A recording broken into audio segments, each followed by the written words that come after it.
Subscribe to f.y.i Arc and learn architecture with fun.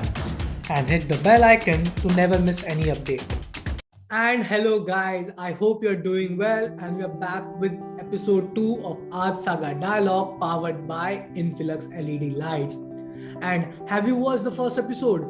If not, the link is added in the description. So let's start with today's interview and we have architect Huzefa Rangwala from MuseLAB. Let's watch a small introduction video about the architect and about MuseLAB. MuseLAB is a Mumbai-based firm and was founded in 2012 by partners Huzefa Rangwala and Jasem Pirani. The firm offers a bespoke and modish approach to design. They are prominent for their unique and highly customized environments, interior, restoration, furniture, and woodwork. The firm is built upon their shared passion for design. And now, let's talk to the man himself. Hello, sir. Welcome to Art Saga Dialogue, and thank you for taking out time for this interview. Thank you for having me over. Yeah, and also the journey of MuseLAB is very inspiring for us, and we would like to know more about it today in this interview. So, starting with our first segment in this interview, which is PSD, Philosophy, Story, and Design.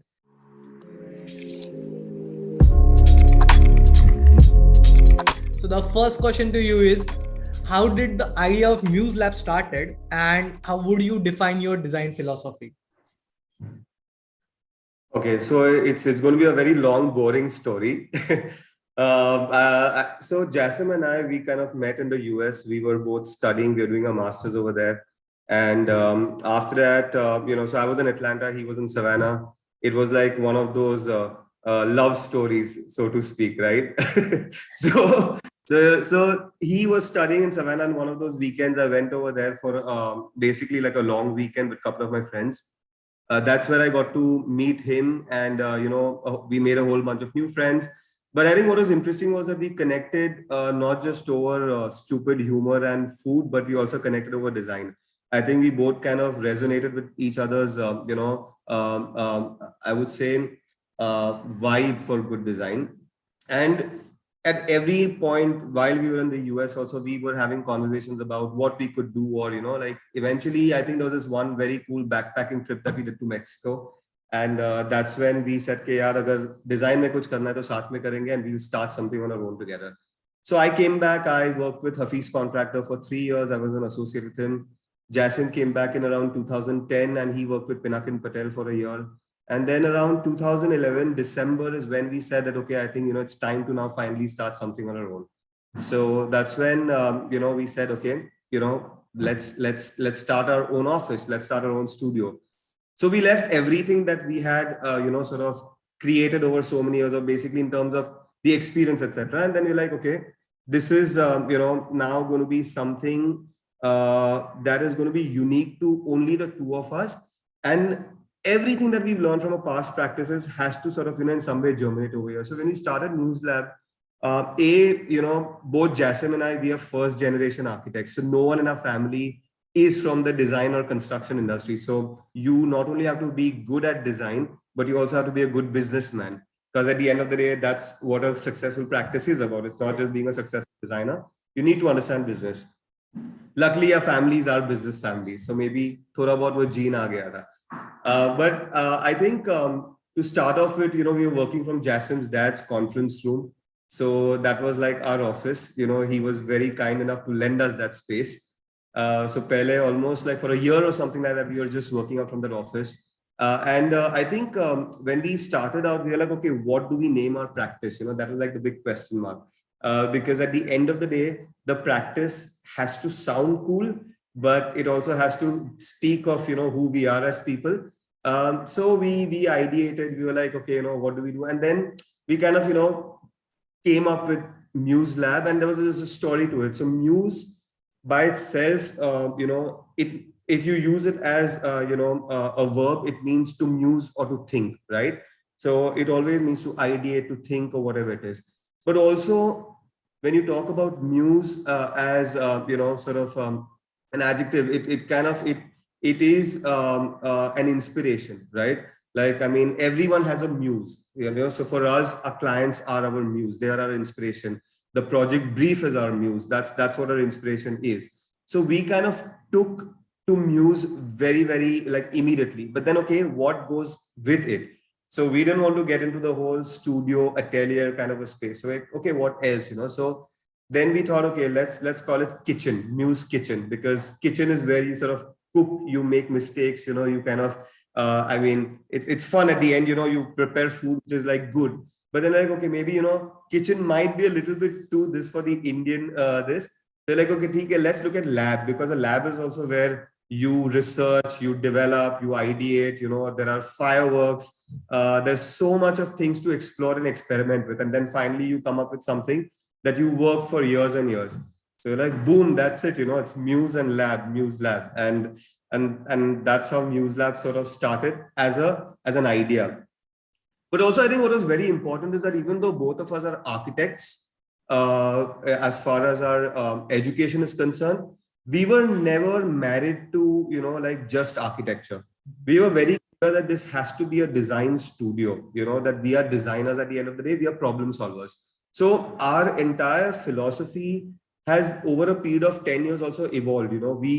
We don't, like, if you see our projects also, that there will be like a MuseLAB aesthetic, but we probably tried everything. We have tried everything from maximalism to minimalism to Art Deco to Art Nouveau, to like maybe like Portuguese vernacular to go on Portuguese. So I mean, the idea is that when you have a unique client and when you have a unique design aesthetic, as a designer, it allows you to respond to the brief, but also to the design in a very different way. So you're not stagnating, and that's how then the portfolio becomes very varied. So there is obviously a positive and a negative to that, because then, it took us a while to build a portfolio with a variety of works. Because then a client would come and say, Are, like you have not done something like that. Would you be able to still do something like this for us? Right? We see so much color in your house and, like in the homes that you've done. But would you be able to do something which is very clean and simple and minimalism? But now over 10 years, we're like, okay, this is it. We've done everything. So you can achieve. And it's not just about interiors or architecture. It's also about, us having started MuseMart, which was in 2015. So MuseLAB started in 2012, and then we started MuseMart, which was like our product design line. And that's where we've designed like coasters and hangers for kids. We've designed wall art. We've designed like hooks, which basically resemble architectural buildings. We've designed like wall lights. So the light that's behind me, the Yes, book yes. light by us. We've designed a furniture collection. We've designed rugs, wash basins. But we're also doing a 70-acre master plan. We are doing like a resort, master plan. So I think it's really important. It was very important for both Jasem and myself that when we start our practice, and also to ensure that we stay sane and creative throughout the time, we should not say no to design. So which is why we also like designed a public toilet prototype. Like during the pandemic, we designed a hand cart, which won us a global design competition. We designed a prototype for an algal microforest, which is a very interesting project. Installations. So yeah, I think if I would say in just a couple of words, as designers, we do have principles. We do abide by principles. We do have a very set process in terms of how we work. But when it comes to a philosophy, I don't think we are married to a certain philosophy or a certain style. And that's something that we never wanted to sort of be a part of, or sort of have that within our practice. Luckily, we've still been able to manage uh, our projects in such a way that people do recognize that as a MuseLAB project. So I think in some way it's like a pat on the back for us, kind of achieved something. So yes, I always liked the name Muse Lab, and now I knew and know the story behind this. So like this is a great insight for me also. And also you mentioned about food. So I think food brings people together. So that's a very nice story. Absolutely. And Yeah. coming back to my second question, what has been your inspiration for architecture? So very honestly, so Jasem, if I have to talk about him, he was always creatively inclined, and he was very clear right from his schooling days, at least from what I know, that he wanted to get into design or architecture. So he was very focused in that sense. For me, I wanted to be a chemical, and architecture happened by chance. So both my parents are very creatively inclined. My dad's a photographer, my mom's a designer. So maybe some of that trickled into me. And just after my 12th, like I got admission in computer science, but it was in a school very far from where I was. I was like, no, I don't want to travel so much. And then one of my mom's friends' daughter was studying architecture, and she was like, okay, there is a test that you'll have to give, etc., etc. And I'm like, okay, I gave my entrance exam, and I'm like, okay, this is fun. There's drawing, blah blah blah, and maybe I have to design a couple of things, and that's how I ended up getting into architecture. So it was like absolutely by fluke, and something that no one should look up to, because I was the most confused and messed up person. And so So that was the same story for me as well. yeah, that's interesting. That's interesting. I mean, for me also. So my entrance exam was in 1997. Okay, that's when I finished my 12th, and I gave my entrance exam for architecture. At that time, also what happened was that most of the other colleges, the degree colleges, were all sort of, all the entrance exams were over. And the only college that had its entrance exam was Rachna Sansad, Academy of Architecture. So I only had that one option. I was like, either do this, or then you go travel like an hour to your computer science college. I was like, okay, let's just do this. Let's nail it. Luckily, I had a good score in my PCM, and I think I was able to just crack that, and then I got into it. So yeah, and I think the same thing. I think for me, once I put my head into something, I'm sort of very, very focused, and I think that's how I kind of went through the 5 years. So moving Um, on, your yeah. architectural experience as a student and as a practicing architect. So basically, if I have to talk about my years as a student, I think I definitely, the one thing that I learned a lot. I loved my faculty. I mean, they were really great. I mean, at the Academy of Architecture, especially my faculties in the second year and actually in the first year as well.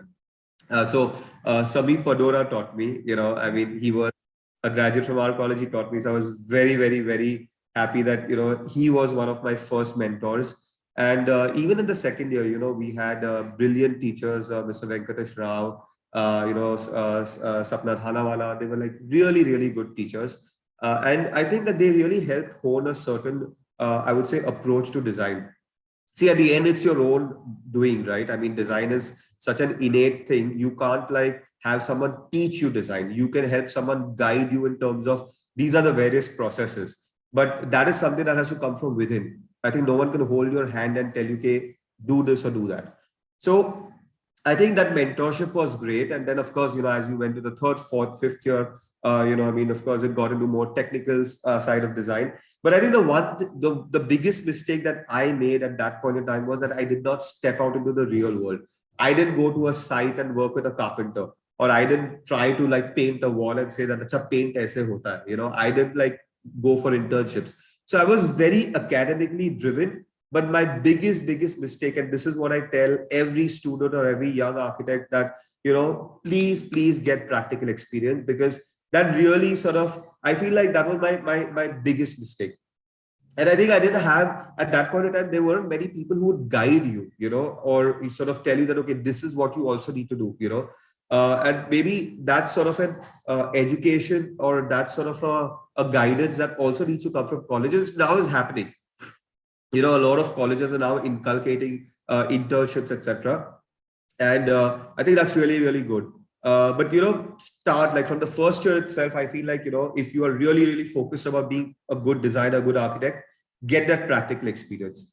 So that was undergrad, and then I worked for 2 years. After I graduated, I went for masters. And I think that masters, from 2004 to 2005, I was just in a 1 year post-professional master's course at Georgia Tech. That changed my perception about education completely.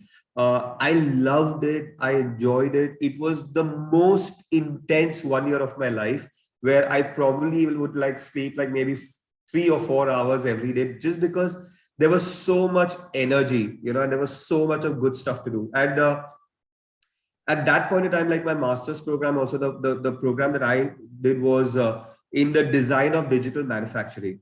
So back in 2004, or maybe earlier, during the times of people like Greg Lynn and all these guys who were doing a lot of digital design. But then Zaha came in, and then, like all these other sort of guys came with digital manufacturing, where everything that was computer generated was actually now being computer manufactured. So there was a lot of CAD being converted into CAM, right? And I think for me, that was like a huge, huge shift mentally also, that, this is what you can do. Like, I mean, at that point in time, 3D printing was a big deal, right? I mean, to use CNC milling machines was a big deal. To go through post forming and to learn all those techniques was a big deal.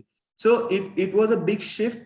And not just in terms of the tools that were available to us for doing good design, but also in terms of the approach to education. Like when I went there, obviously our faculty over there never, ever, ever pointed out bad things in our design. So even if there were 10 things that we had to talk about and 8 of those 10 things were bad, they only focused on the 2 good things and they built on that. And that was such an amazing high, because that never happened in India. In India, it was always like, why have you done this? Why have you done it? Blah, blah, blah, blah. It was always like, blah, blah, blah. I mean, that you were like, oh my God, what have I done? You have like committed a crime or something, right? And it would go to that point, because I mean, that's how education is here, right? It's very different. But there, they would build on those 2 things, and those 2 things actually, by the end of the semester, would manifest into something so interesting, and you yourself would be amazed that, okay, this is what I started with, and this is how design evolves.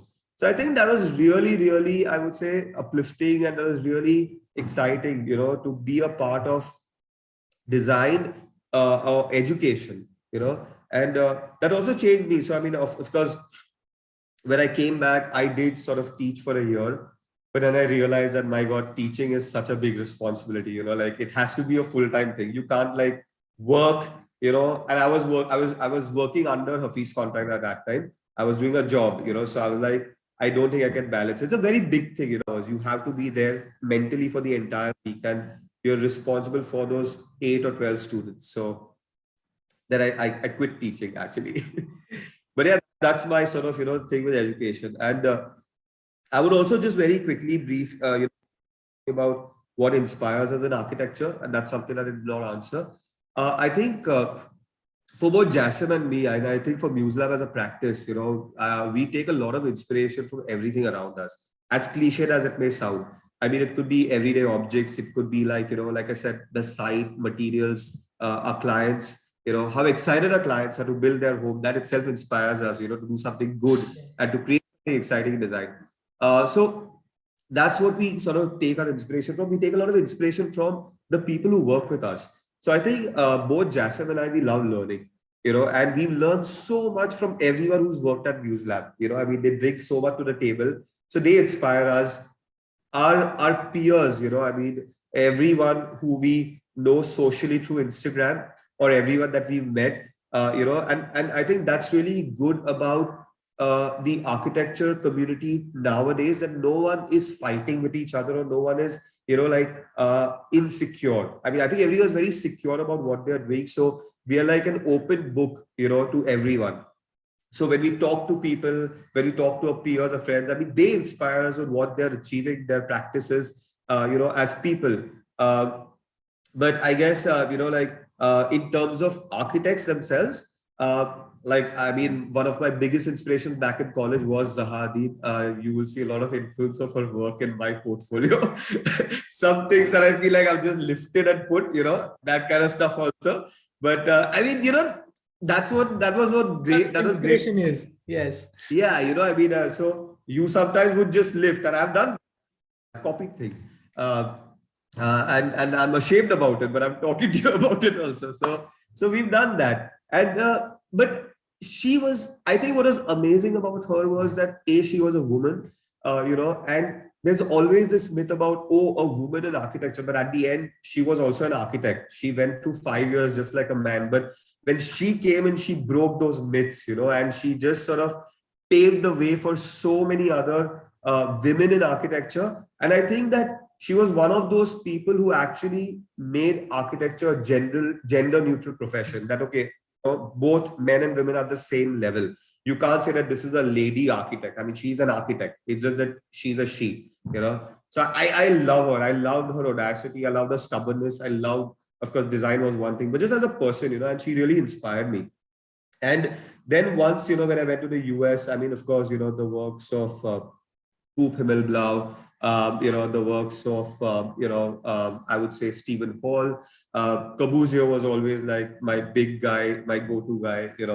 And these days also, I mean, as far as our peers are concerned, like I love Samir Padora's work. I love the work of Siri. There are many designers these days, I mean, that I really look up to, like some of the young practices also, Studio UFO, Act of Quad. I mean, young practices, but so much energy, so much to learn from them. So I think it's a very, very healthy time for design. I think today, if as an architect or as a designer, if I say that I only get inspired by one thing, I'm limiting myself. I am just becoming this person who is not open to ideas. If I say that I only should take inspiration from the gods of architecture, no, that's wrong. I mean, there are young people doing amazing work. I mean, take inspiration from a damn iPhone for all I care. But I feel like you should just be open to being inspired, and design will just unfold. Yes, as designers, like every day we work on something new, which is also an inspiration, like to talk about. So moving on to a segment 2, which is knowing the process, and we will learn about your processes.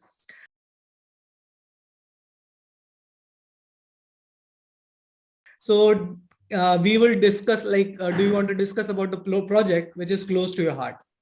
So the project which is closest to our heart, and I would say, for both Jasem and me, is an installation that we created for Raw Collaborative, where we worked with the Chanapatna artisans. And I say this because this project has nothing to do with architecture or interior design or furniture design. It's very, very unique because it actually allows one to understand what he or she can do as a designer. It's all about good design. It's all about how design can impact people around us, right? So what happened was that in the middle of the lockdown, we didn't have any work. We decided to collaborate with a lot of people.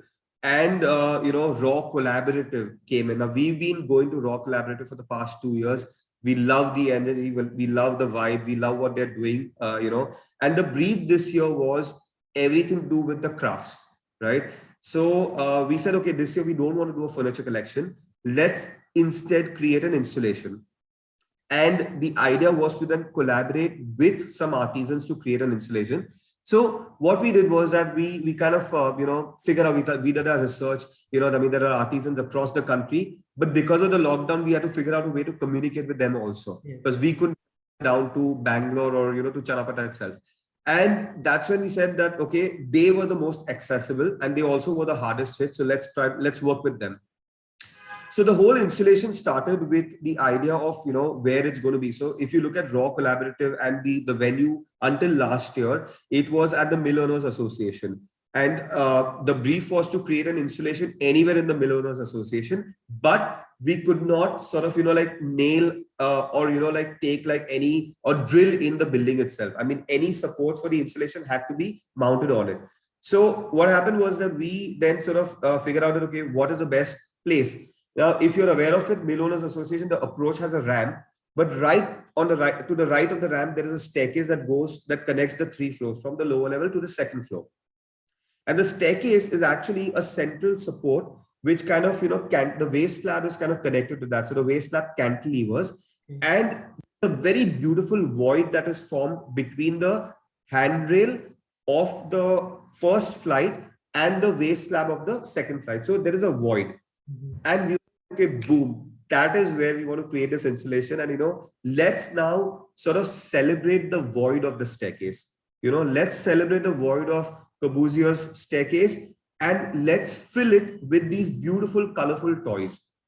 Because obviously we had to make an installation that Kabuse should also be proud of. That sort of is, it has to be contextual. So obviously, when we started the process, there was a lot of back and forth because the idea was to create 9 modular toys. So these toys that we've created are actually shape-shifting toys. You can sort of assemble them, reassemble them, or redesign them. They can sort of interchange also. And very importantly, they were supposed to be gender neutral toys. We wanted to communicate, we wanted to sort of express those ideas also, because there is a lot of crap going on in the country right now. I don't want to get into that, but we wanted to make sure that they're gender neutral toys, that they are toys which are not defined by color or by race or by sex, by caste, nothing of that. So they have to be toys that one can explore. They have to be inclusive. That was very, very important. So when we designed this stripe, you would see that, okay, the top is almost feeling like it's a man, but the bottom is like more like a woman. I mean, it's like that. So there was a lot of thought given to the shape of the toys, the modularity of the toys, but at the same time we had to understand the limitations of the artisans, because they also using certain tools, right? And we had to understand that also. So that process, 2-3 months. Installation, was like very important, like I said, because we had to figure out how these are being installed without affecting the building itself. And I think that whole process of working with the artisans, uplifting them, and then making a very, very successful, beautiful contextual installation that pays homage to the staircase of the Mill Owners Association, was a very, very important thing. And basically we checked both those boxes, and we're like, wow, that's awesome. That's great. When you go there and you kind of walk through the staircase, and you got this really amazing light coming in, and those beautiful shadows of the toys being cast on the floor. There's a slight sway of that curtain because the air, passing to it. It was just a very, very surreal feeling that, yeah, this is what we were building on the computer screen, and now it's kind of translated to this really sexy installation. So we were on a high, and then we're like, but the most important thing for us was that when we designed this installation, we've done installations in the past, we also realized that, once the installation is done, everyone applauds you, everyone does everything, then these installations go to a landfill. We are like adding to the garbage that is already there, right? So we were very, very clear that when we are doing this installation, the idea is that after it gets disassembled, this installation will continue to have an afterlife. So what we did was that all those toys, we worked with Teach for India, and we donated those toys to underprivileged children in Ahmedabad. And I think I get goosebumps when I talk about it. It's like it's because it's so good, right? Like finally, after like being an architect or being a designer for like 18 years, I feel like I finally did something good, right? And I think, and when I say I speak on behalf of Jasem and myself and MuseLAB, that okay, finally we did something, where it was not just shosha, it's not just like, like big budget projects and brands and this and that. It actually was like a toy that was held by a child who is actually, like appreciating it, right?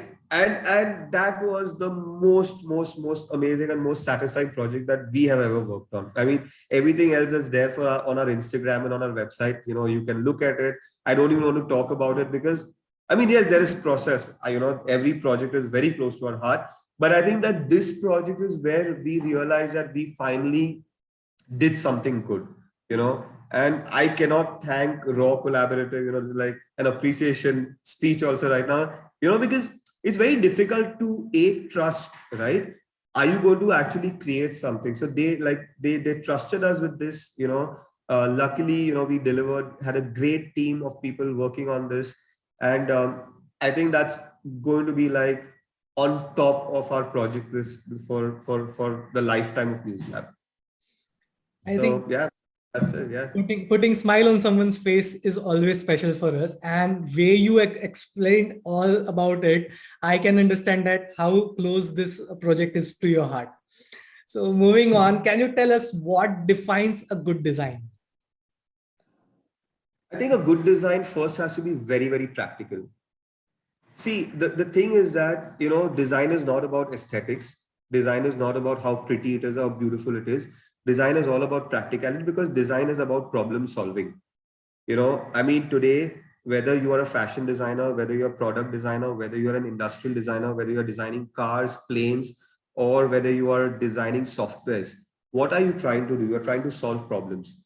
And if you're solving the problem, right, it means that it is a practical solution and that the design itself is practical. So I think good design has to be practical. Everything else is a layer that you're adding to it.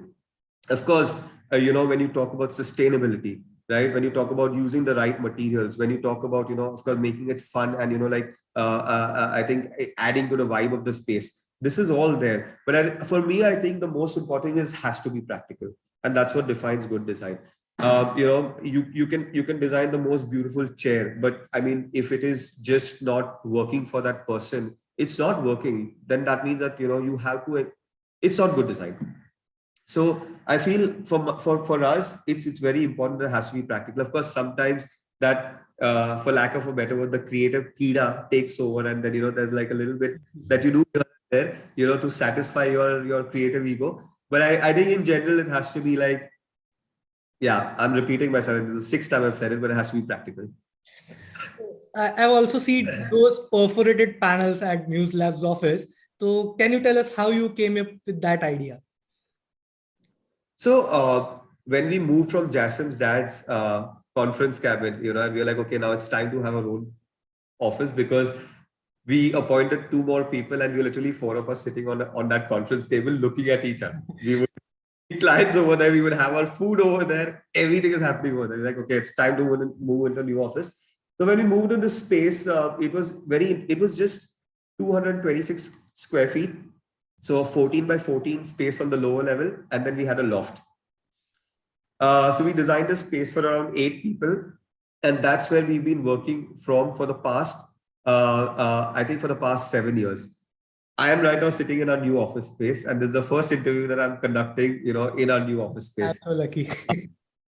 But yeah, so the idea of the screen was very simple. Basically, we were on the ground floor, and we were the third sort of gala or unit. As soon as you entered our industrial estate, it was a really nice building, and everyone had to sort of stick to a T profile, because that was the regulations. But you could have like a jali or a screen, which is your protective sort of thing. We said, okay, we have this opportunity, so let's create a storefront, let's create an identity.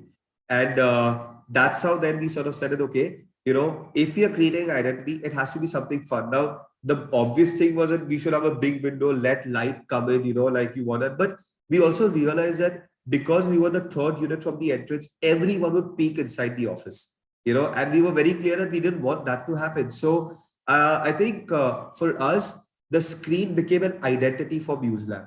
So everyone then recognized us for that screen. And the screen also had three types of perforations. So one perforation was a see-through, the other was a hinge perforation, and the third was a pivoted perforation.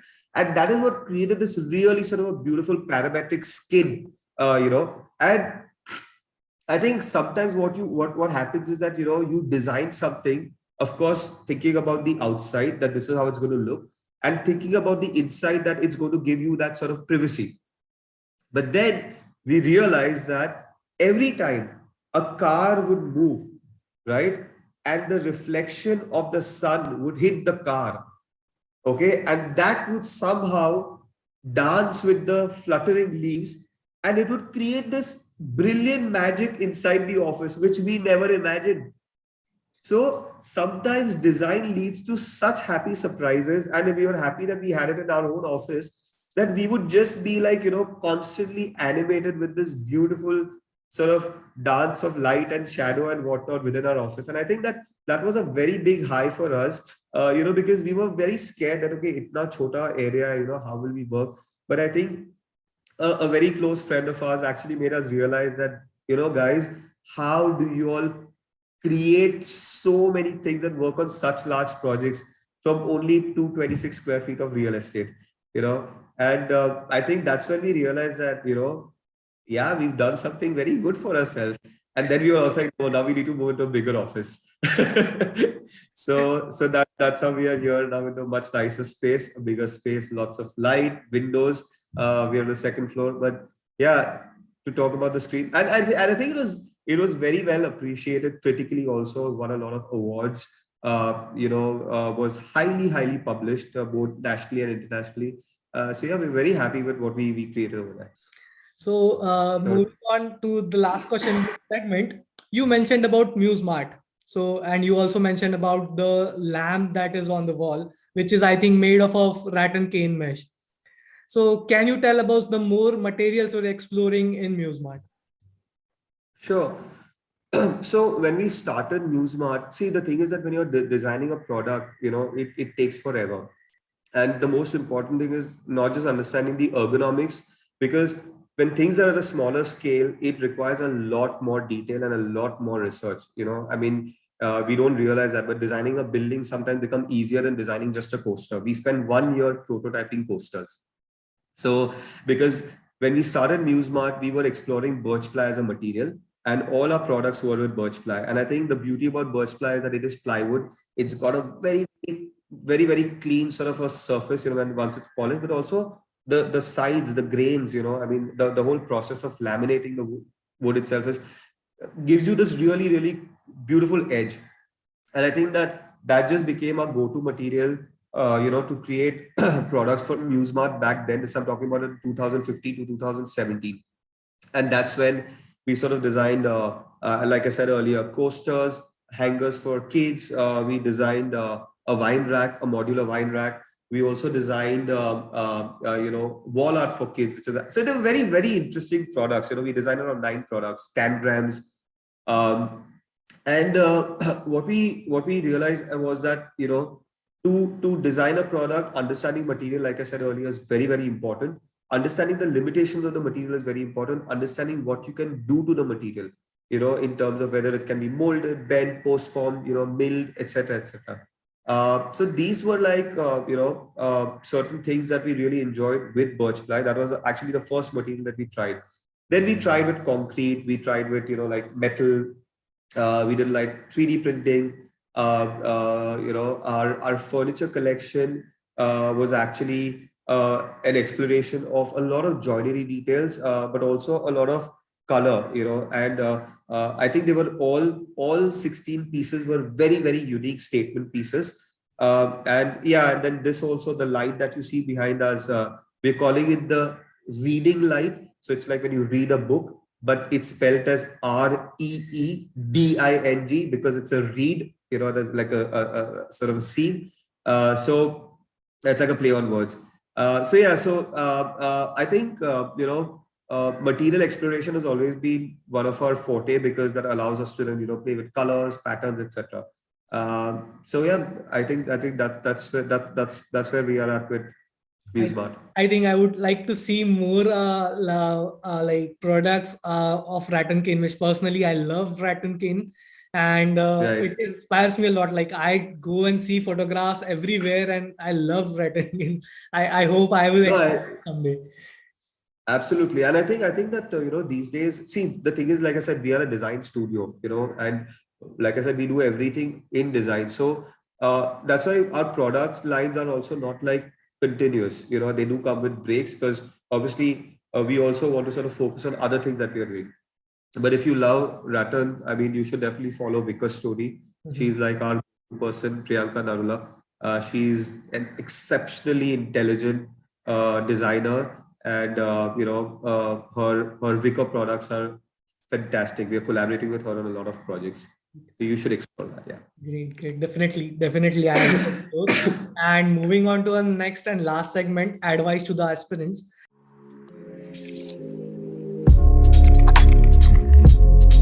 So, first question is starting your own firm. How challenging was that? And some tips of running a firm successfully.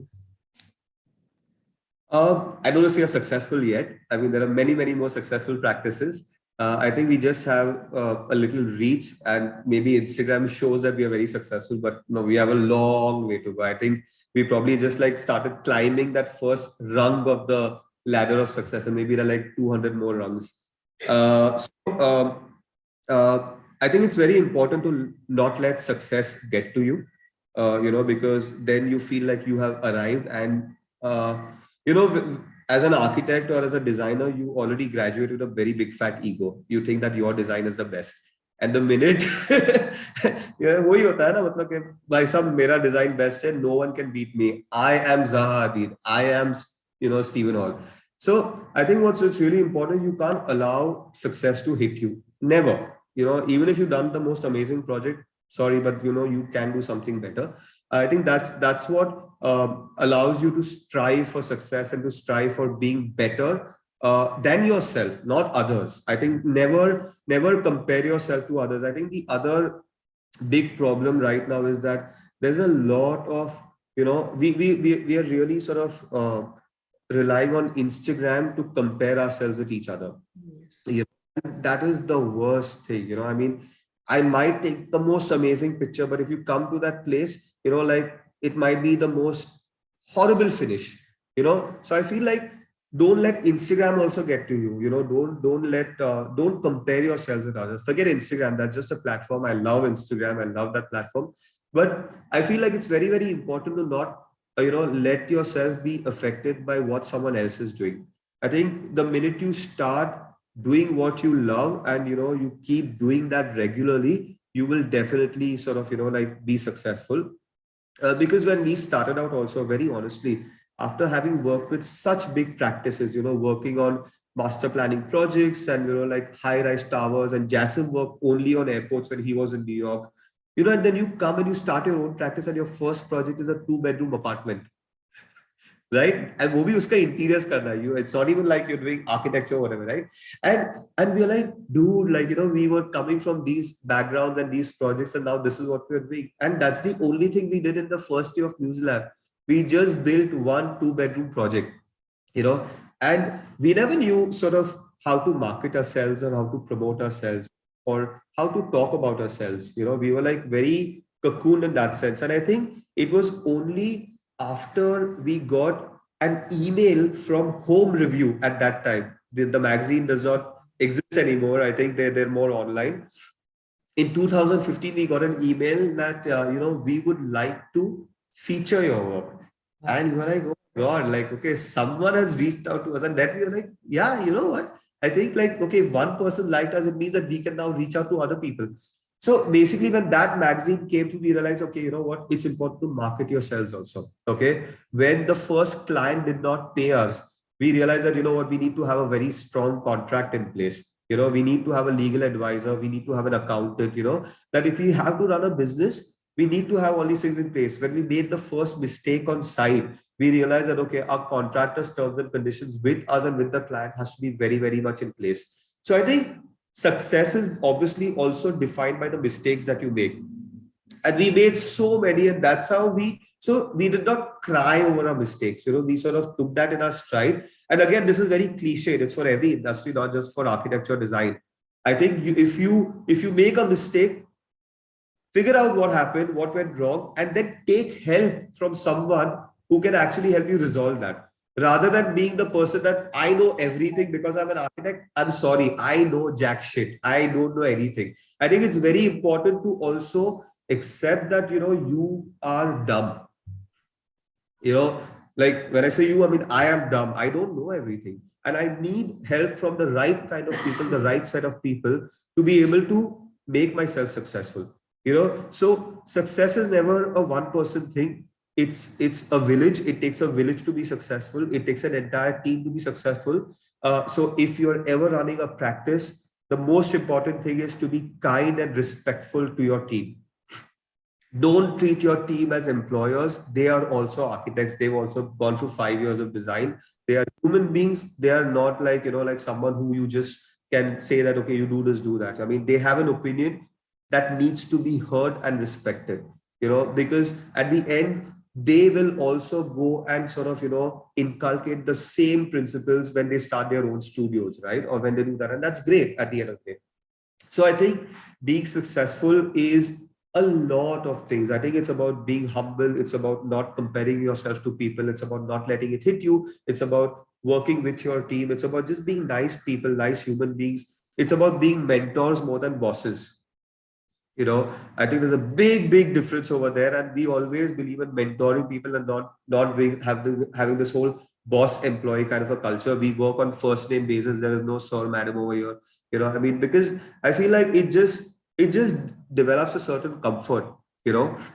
Of course there are lines and there are rules, because that's the only way you can grow. But I think these are very important, and I think this is more from a business side of the entire thing. Like I said, having your documents, everything in place. And I think everyone who's listening to this, please go and watch Sarah Sham's Instagram and her videos. And I think that woman, learn from her.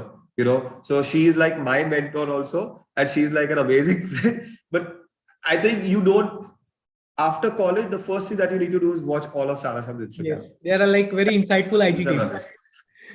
You'll learn a lot. You'll learn everything. I mean, she's an open book, and she helps everyone, in a very big way.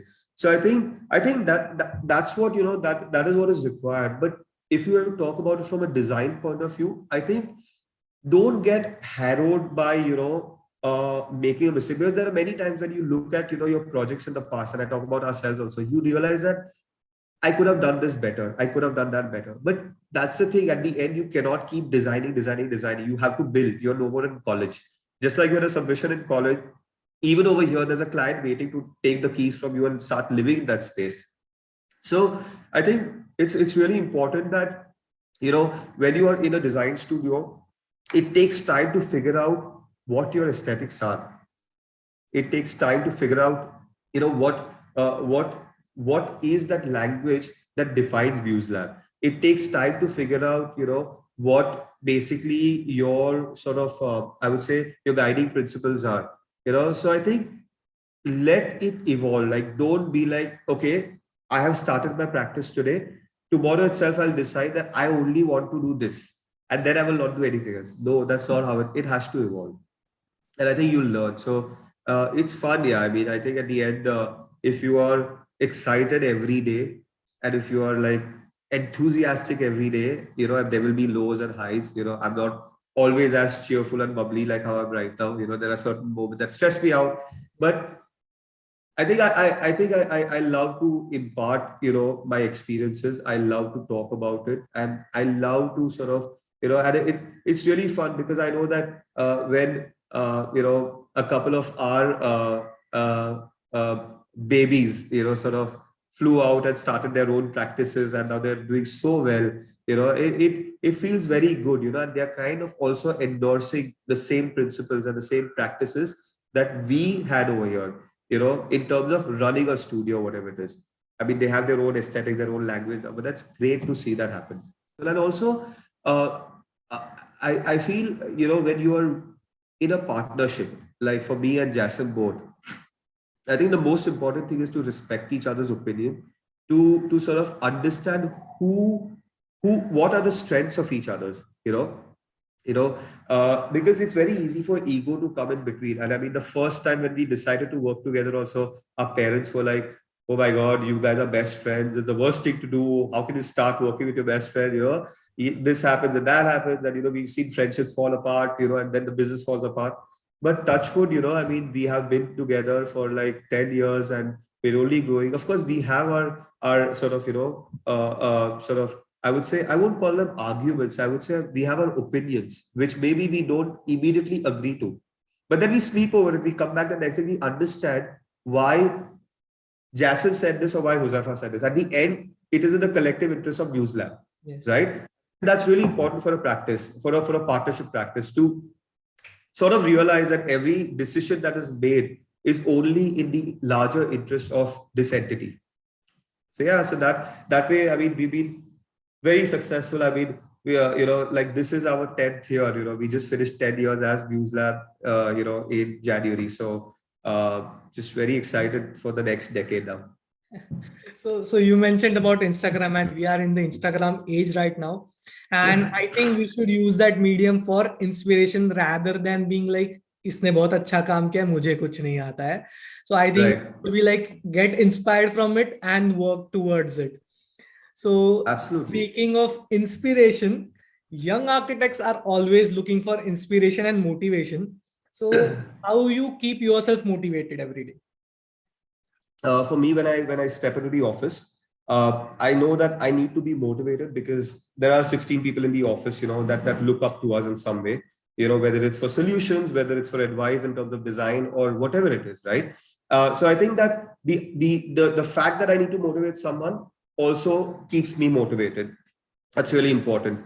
And also, of course, there's this whole sort of thing that we do have, like projects that we need to deliver. There are like timelines that we need to meet. And I think that in some way, that is like that. It's like a clock, right? It sort of constantly, in some way or the other, is ticking. And I think that when that is also, that's like a dagger on your head, right? I mean, that you need to sort of deliver. So when you have to deliver something, automatically you need to know that there is nothing that is more sort of self-motivating than these sort of deadlines, or submissions, or projects that you're already working on.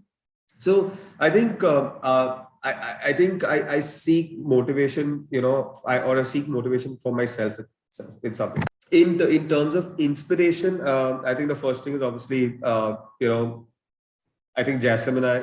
So okay, sorry. So I'll go back to motivation. Jasem and I also, we motivate each other a lot, right? Because we literally sit next to each other. I think the good thing about having a partner is that when one person is feeling a little low, the other person is there to kind of balance it out. And I still, I don't know how people who handle offices themselves, who are like proprietors, they manage it. Because I personally feel like I would not have survived this industry had it not been for Jasem, or had it not been for us working together. And I think he also seconds that. It works. It's for both of us. So yeah, we definitely get motivated by each other also. Now, when it comes to inspiration, I think for me the most important thing is that I seek inspiration. Like, so for example, I do go to Instagram for inspiration. I'll be very honest. And I think uh, and I think uh, I, I read this really really interesting thing, that what is the difference between being inspired and being and copying something. I mean, today, if I'm designing a chair, I mean, a chair has been like for hundreds and hundreds of years, but I'm not, if I design a chair, it's not like I'm copying a chair. I'm getting inspired from the ergonomics of, what a chair is like and what a chair is supposed to function. And then I'm making it my own, using my own details. So that is also in some way inspiration. But I feel like in some way, blatantly copying something is like a big no-no, but taking inspiration, is like amazing, because I think today, like, Rafa Nadal inspires me for who he is as a person. Okay. I enjoy tennis. I love tennis. I take inspiration from him, but that does not mean that I design tennis courts or I'm designing tennis rackets. I think it's more about, so when you take inspiration from Instagram also, I mean, I love going through posts on Upworthy because they're so uplifting, they're so positive. So I think that, I mean, these when the idea, when I what I said earlier also, is that it's important to seek inspiration from people around you. It's important to seek inspiration from, let's say, your everyday objects, from your peers. I think and that's what sort of keeps you going. So to sum it up, yeah, I guess that's how it is. Also, when we are doing our product lines, our furniture lines, or even our projects, I think very, very clear that there is a certain process that we start off with. Like, I'll be very honest. We're working on a project right now where I have taken inspiration from Shroff Leon, Kazad and Maria Shroff. I mean, they're very good friends, and I keep looking at this one project of theirs that goes by the name Mirador, and I am like, my God, guys, you guys have made such an amazing project. It's like a home, such clean lines, and I'm like, okay, I'm really inspired by this, and I am doing something which is not that, obviously. I'll get killed by them first and then by everyone else, but it's so, be able to create something which is so pure and pristine, but yet making such a strong statement. And that was my inspiration, that how can I create something so pure and pristine, but that can also make a strong statement. So, it's okay to take inspiration from your friends, your peers, from designers around the world, but just don't copy. be inspired by it, and then take it to the next level. Correct. And I think I have learned a lot from this interview. And there are many takeaway points for me and as well as young architects watching this video. And I Awesome. would like to say thank you again for being part of this interview. Like, I love talking to you, and thank you like being part of this. So yeah, Thank you. Thank you so much. Thank you. And I hope your platform just grows tenfold, whether thank you it's on so YouTube or whatever it is. I think you're doing a great job, and it's as long as you're enjoying doing this, you will find the right people to talk to also. yes, I'm enjoying it a lot. Yeah. Awesome. Thank you. Perfect. Thanks so much. So there were many learning points for young architects in this interview. We will be back next week with new interview, so do subscribe to my YouTube channel to not miss it.